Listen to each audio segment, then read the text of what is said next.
And then we're going into where we're up to.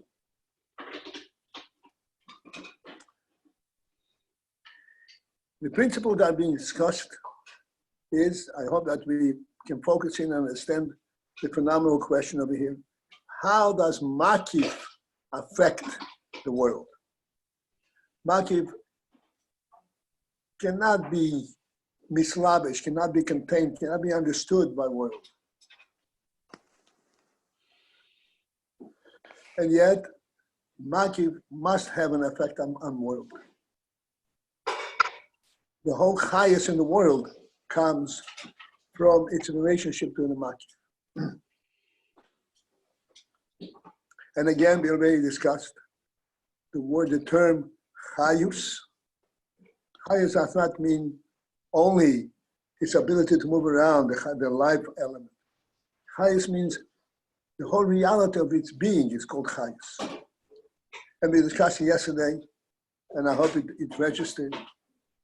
The reason that phenomenal being is called chayus is because being is a divine concept, principle. There's no such thing as existence but for the divine. And divine, everything comes from divine, is chayus. Chayus means it has a meaning, has a message. This is what its being it means.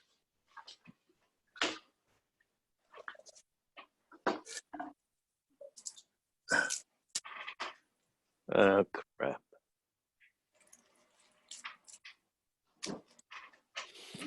All right.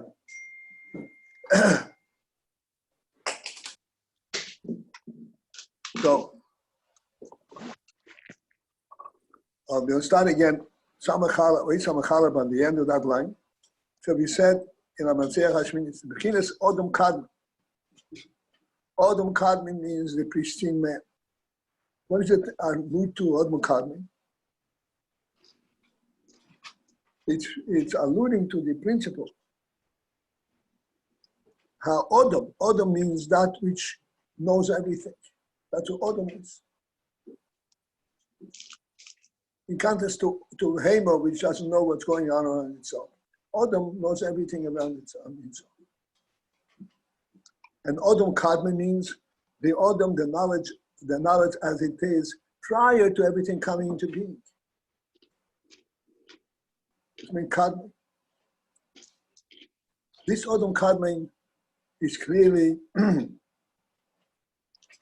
a supreme sense of existence, and it's certainly super world.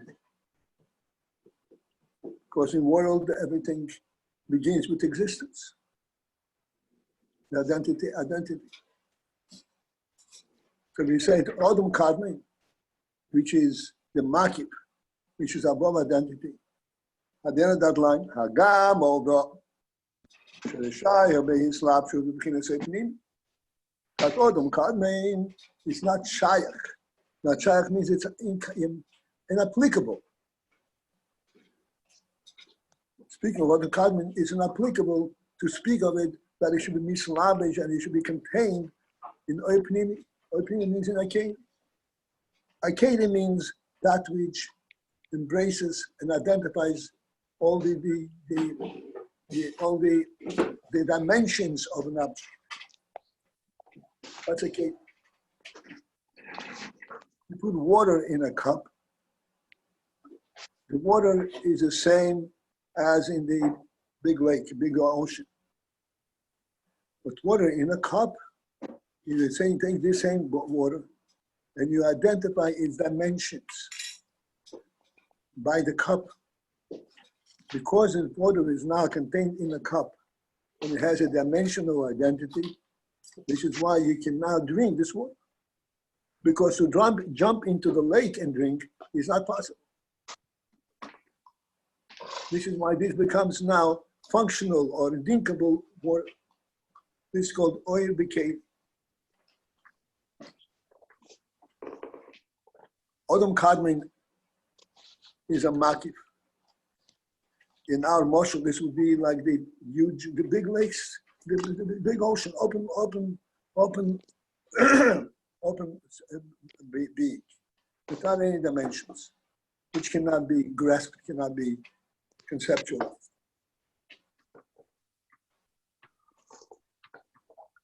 So Adam Kadmon cannot be contained in a cave. Karma can still be is what we need to put on our thinking cap and really try to understand what the Rebbe is telling us. Still, it cannot be contained and identified from a thing like cave. Second line. Second line. The Karma can still haoras gilu yiseh. The haora of this gilu. Haora means reflection of this gilu of the revelation of Adam Kadmon. Mukroch is imperative, which means it's a must be, li is be Yisrael. There must be the ha'ara of this gilu in every heat.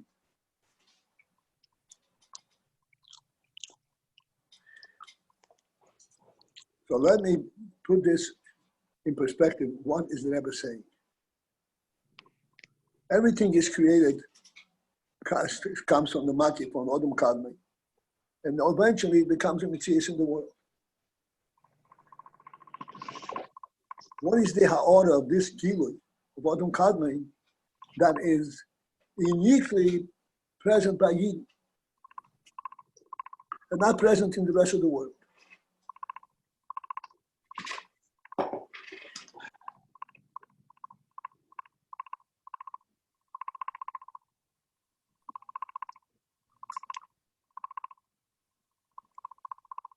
Again, we use Mishalim to get us focused on the principle.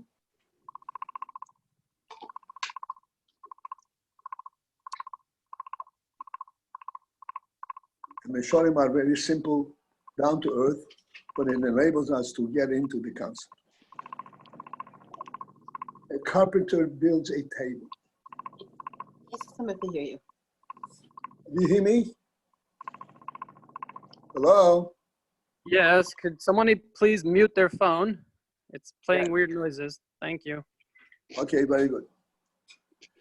Again, back to okay, I'm trying to explain the Indian from Ha'ora. A carpenter builds a table.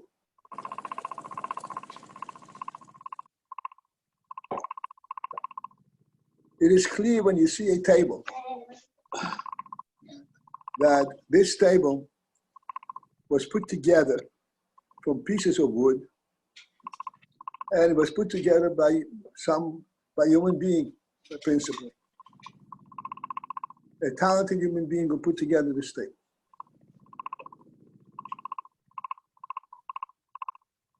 That you know for sure. The table didn't build itself. The table didn't grow out along with a tree. It was put together as a table. Now, and here's the question that I'd like we should contemplate. Once the table is put together and is fully functional,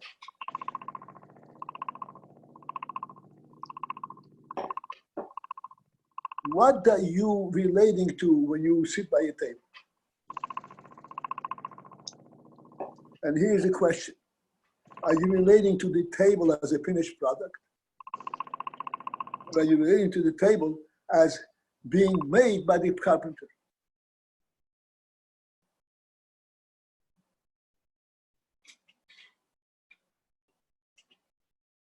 And of course the answer is, it's true that the table was made by a carpenter, but it doesn't make much difference to us as we're sitting by a table, the fact that it was made by a carpenter. Certainly not beyond that, who the carpenter is and so forth. Makes no difference to us. We're sitting by a final finished product of the table. The reason that this is true, please focus on this thing. The reason that this is true, we can completely forget about how it came to be. And take the final product and relate only to the final product. The reason that this is true is that this final product is put together from pieces of wood. These pieces of wood precedes the carpenter. These pieces of wood were produced by the earth itself. They have a basis of being on their own. It isn't the carpenter who conceptualized the pieces of wood. The form of the wood, yes, and the structure and so forth, but the wood itself is an entity that precedes the carpenter. It's nothing to do with the carpenter. Thus, ultimately, when the table is a finished product, so the form of the table and the use of the table and the intent, this is something add-on to the basic presence. But what is basically there, what keeps it going, what keeps it being, it is the wood itself. That wood that grow out of the ground. This is what gives it a permanent presence. It is not the concept of table that keeps the table standing up. It is the presence of wood that keeps the table standing. Therefore, although table per se is a concept, but we're not sitting around a concept. We are using the wood to represent this concept. Ultimately, it is the wood that keeps it standing. This is why we lose sense, we lose view, perception, and cognizance of the carpenter who built the table. Because ultimately, when we're sitting by a table here, it is the wood that gives us support, not the carpenter. This is why, in our world, it is very common, it is natural almost, for us to lose sight of the unique form and the beauty and the grace and the concept that gives that in which we are experiencing our life.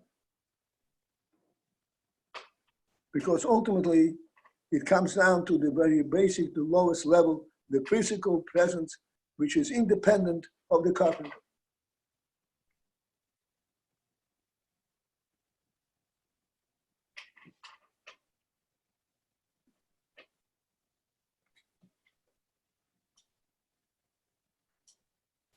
To repeat and bring it into the next phase of this talk.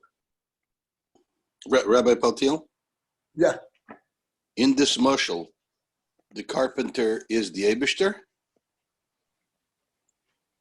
Yes. Uh-huh. So we could lose sight of the Eibishter, but there's the ha'ara in this mushal. What's the ha'ara? Okay, we'll come back to the ha'ara. Okay. We'll come back to the ha'ara.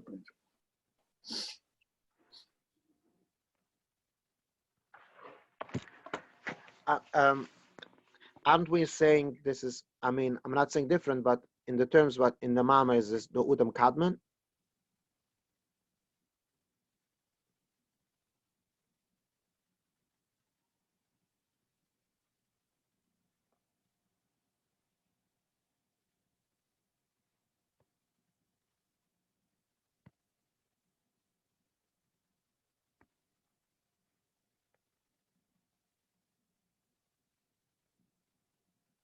I think Rabbi Paltiel got disconnected. No, his. Rabbi Paltiel, your phone is on mute. You accidentally muted your phone.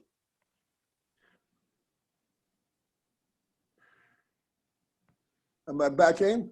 Yes. All right, Baruch Hashem.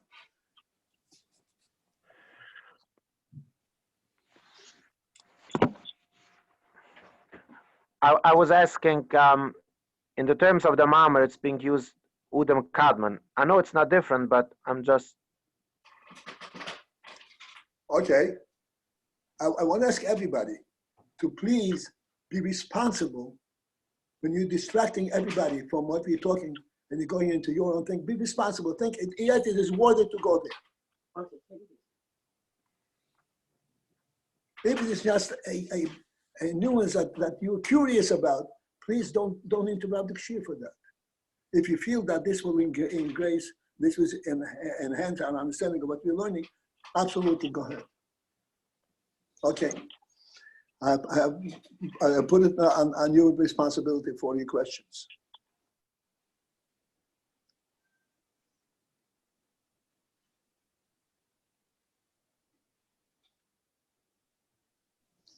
No, I just we keep on talking about Udom Kadmon and whatever. Okay. Odom Kadmon, the Rebbe says clearly, this is the makif, and this is not mislabish in the pnimi. Therefore, if we're trying to learn pnimi, we're not learning the essence of Odom Kadmon.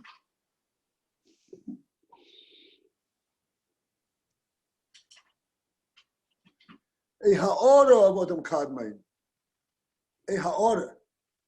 And here, when I try, we started, and I'm aiming to explain what is inferred by the word ha'ora. The Rebbe says ha'ora of this kili, Odom Kadmon, is imperative. It should be by every Yid.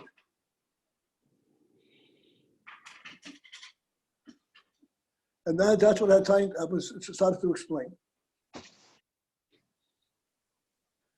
Coming back to our carpenter demonstration.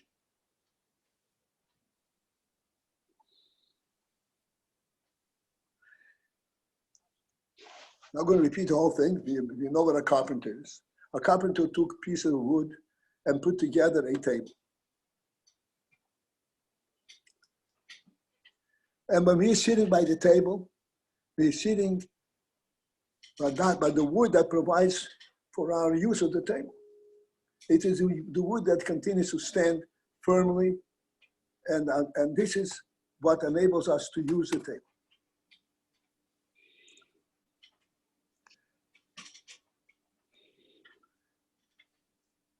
Now, let us say we walk in the forest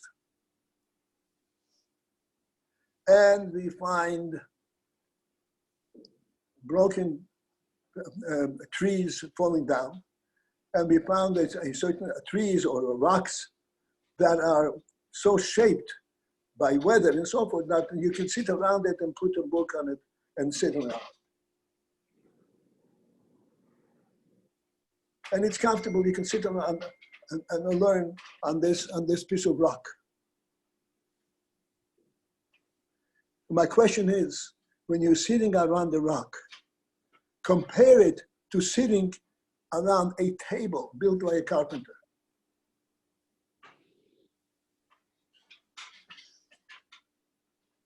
What difference does it make to you at this point, whether this is a table built by a carpenter or this is a piece of rock that was built by nature, by the water falling down the mountain?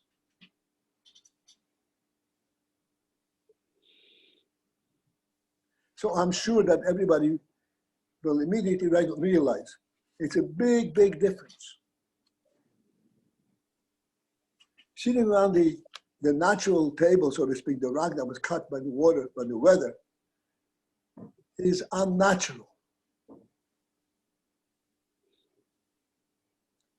We are using in an inadvertent result for our use. It is not something that we can identify as this is what it's meant for.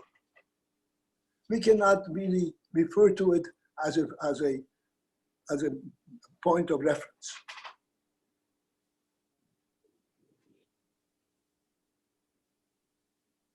When we are going to relate, to tell somebody about your experience,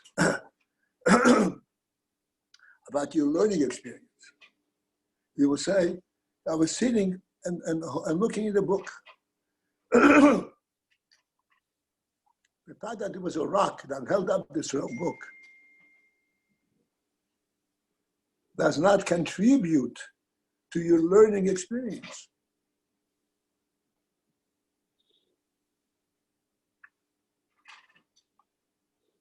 Whereas, if you're sitting and learning around the table, and now people are around the table are communicating around the table and gathering, excuse me, and they're uniting by this table, it's a completely different experience.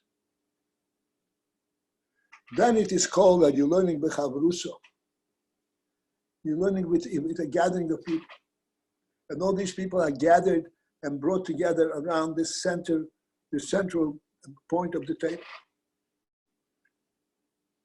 Around the rock does not unite people.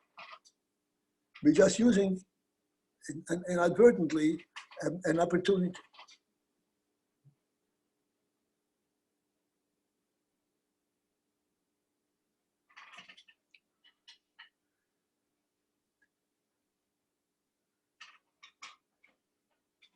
The principle that this table was built by a carpenter to facilitate people sitting around it and learning has a tremendous effect on ultimately on the learning itself. A tremendous effect on the gathering of the people.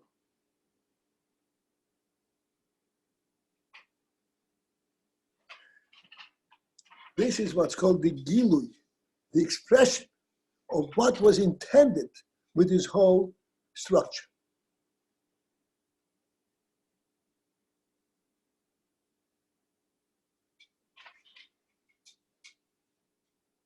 The intent of this structure, the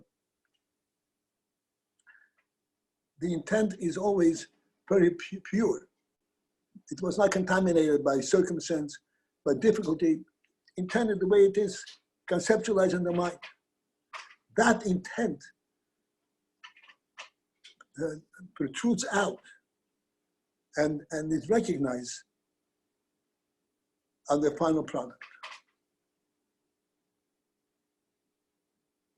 Yes, it is a piece of wood that has a certain shape and so forth, but the intent of what it was going to be used for, and how it's going to be presented, and its beauty and its comfort and so forth, that is a human spirit that carried with it all the time, all the way down.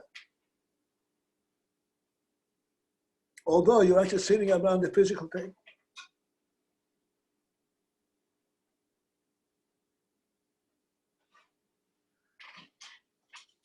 Let's translate this in a common situation. You're a guest in a person's home, or you're a guest at a chasana, and you feel very comfortable, even though the food is like the same thing, the table is not the thing. But there's a spirit to which you relate at that time. This spirit is not lost, even at the practical level.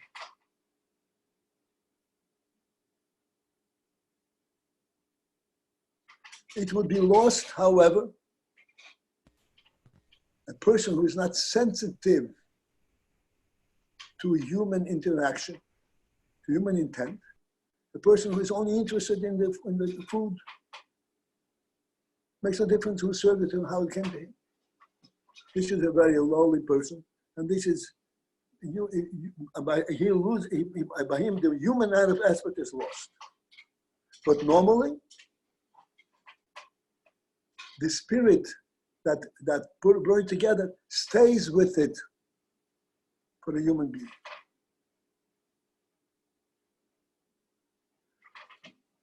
This is what the Rebbe is saying here. The world originates in Odom Kadmon. Odom Kadmon is conceptualized the uniform world at the highest level of on the godly level. God himself conceptualizes world. The world has a meaning from a godly perspective.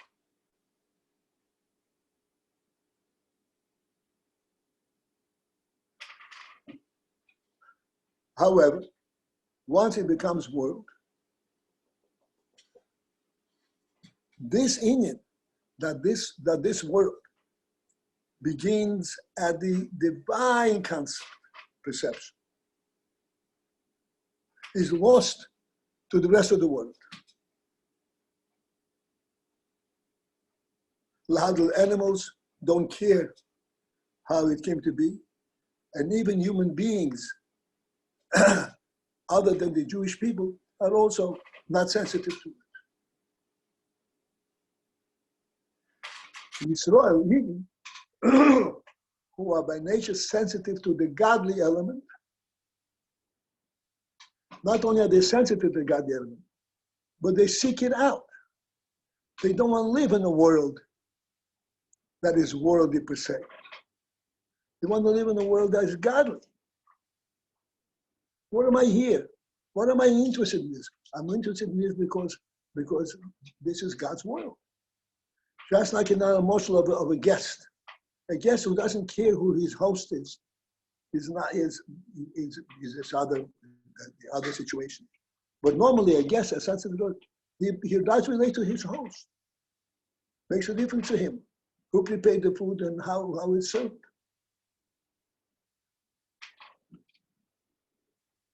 This is what the Rabbi is saying. Bnei Israel, Yid, it's imperative that a Yid should be sensitive, should sense the Oyer Eleki that created the world. Even though he's functioning in the world.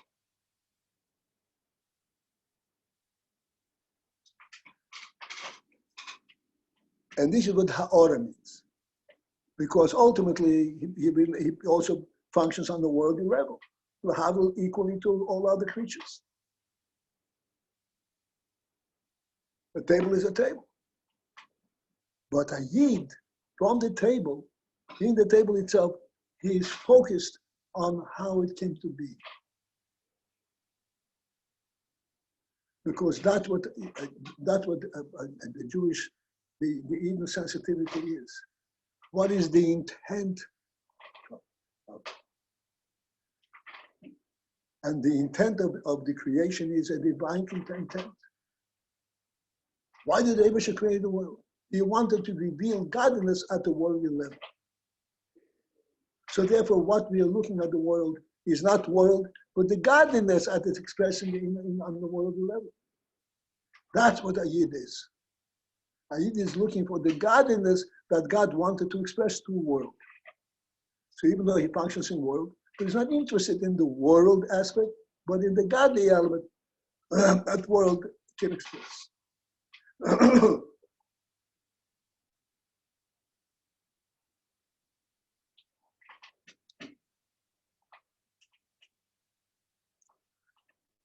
I don't need to go into Rishonim. Everybody has experienced that something that would demonstrate the difference between how a Yid would identify things and how Lahabdu and something else would identify things.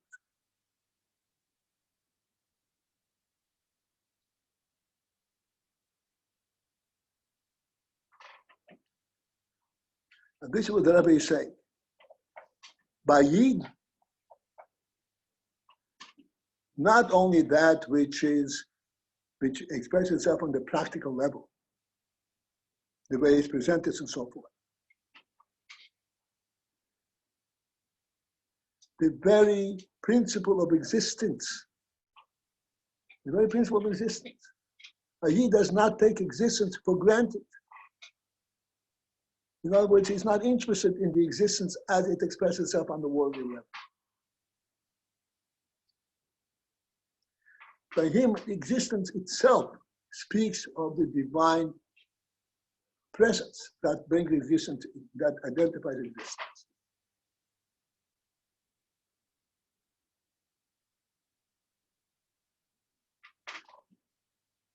This is what's called ha'ora. The ha'ora means the subtle light, the subtle message that remains with the creation even after it becomes a physical creation.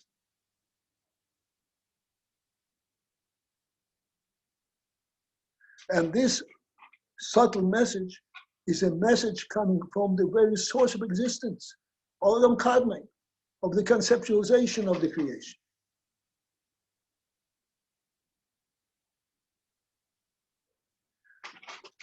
Let me bring this to a point.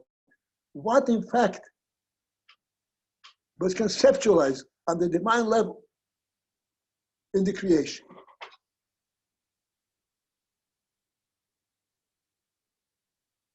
What's behind this whole creation? So the Pasuk says, I quoted this many times lately, the Pasuk says, Hashem says, Onoichi Yosisi Oretz. I, God says, I made Oretz. Oretz is a divine miracle. Oretz is not to be taken granted, it's a natural presence. It's not a natural presence.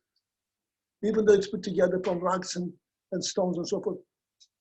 The whole thing is a divine presence. Onoichi Yosisi Oretz. And then the Odom and the human being, Oleho, upon the earth, Borosi Akri. Which means that what are we observing in our daily experience? We're experiencing human beings walking on earth and getting together in shul and davening and learning. This is the divine creation itself. This is not something that occurs inadvertently, for convenience sake. This was conceptualized on the divine level, that there should be earth, and on earth there should be human being, and the human being should get together and have a shul on that.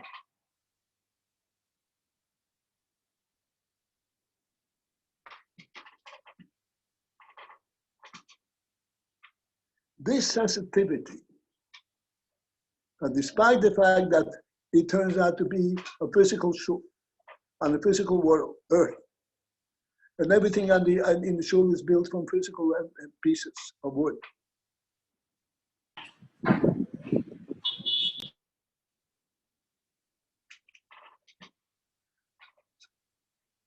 Despite all of these camouflages, so to speak, that which hides the spirit of what it is. As a matter of fact, when you build a shul, you hire goyim to build a shul. Goy can also build a shul, but it's not a shul. He builds the structure of the shul. The shul is made by Yid.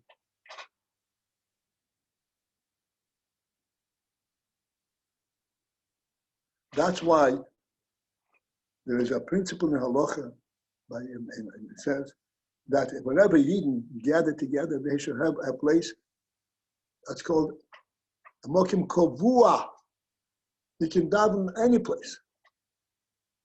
But when Yidden get together and they set a mokim kovua, a set place, a preordained place, this is where they're going to daven. That acquires a completely different presence than the physical entities from which it is put together. And this is why that when you enter this presence, there you have to stand with a completely different sense of respect. You come to a shul. What's a shul? Shul has tables and chairs and benches and human beings. Wait a second. This shul has been dedicated by human beings to be a place where they gather to do Avodas Hashem. This place now has a completely different sense, spirit. A person who comes into a shul and he completely is oblivious to the spirit that put it together. He only sees the tables and chairs.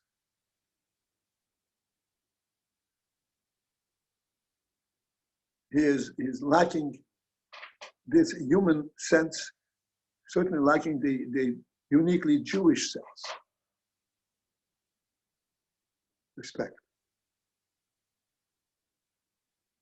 This is all to explain the principle of ha'ora.